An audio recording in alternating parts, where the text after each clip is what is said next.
We're tracking new details in the shocking case of a children's book author and mom of 3 who allegedly poisoned her husband's cocktail with fentanyl. Kouri Richins allegedly threw a party at her new $2 million mansion the day after his death. Police now investigating if arguments between Kouri and her husband Eric about purchasing the mansion could have been a motive in his killing. NewsNation's Kelsey Kernstein has the very latest on this case now. Kelsey? Hey there, Natasha. Yeah, this really is such a bizarre case. So family members of Eric Richins believe that his wife, the children's book author, Kouri Richins, is responsible for his death. Now, with court documents saying this wasn't the first time she tried to poison him. So allegedly, Eric Richins warned his family before he died that if anything were to happen to him, his wife was to blame. He was 39. It completely took us all by shock. And we have 3 little boys, 10, 9, and 6. That was Kouri Richins in an interview with a NewsNation affiliate promoting her children's book on grief. She wrote and published the book within a year after allegedly killing her husband, Eric, poisoning his Moscow Mule cocktail, lacing it with fentanyl.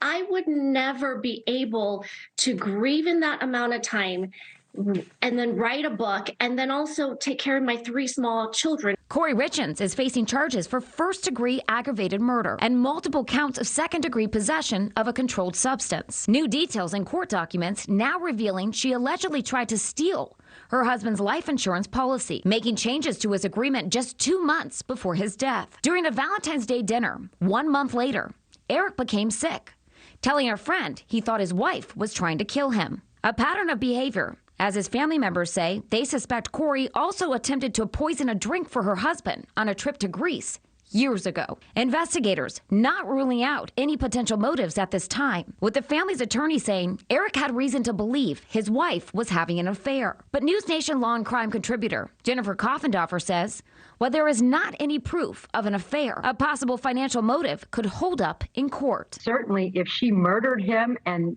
she is convicted of that, if all the facts point in that direction, which right now they are, this book just looks terrible that she would use this horrible scheme to monetarily get money for this murder.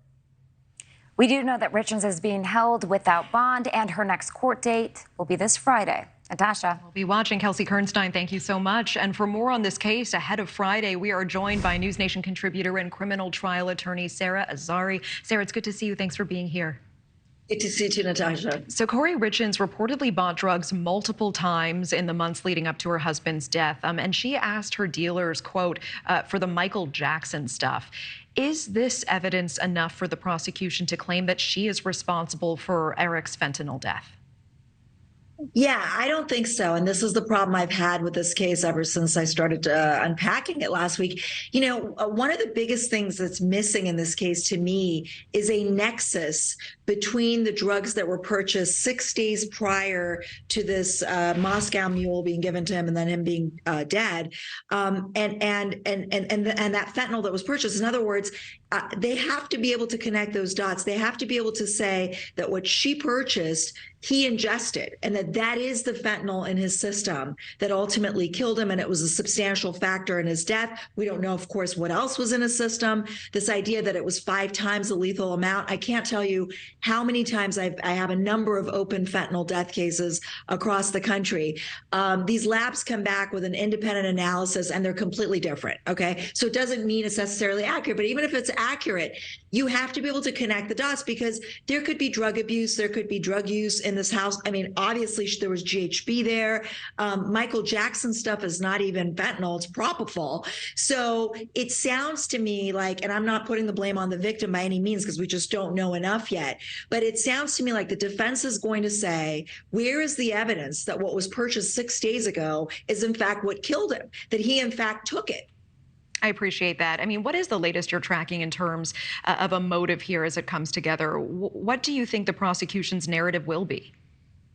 I think the book is, the book is just ridiculous. It was $14.99 on Amazon. She pulled it off Amazon. I think the defense is going to spin it and say she is trying to help her kids deal with this unexpected death in the most profound way. It's just not that much money. It's not a New York Times bestseller, okay? But, I think the biggest, strongest motive that the prosecution has is this financial motive.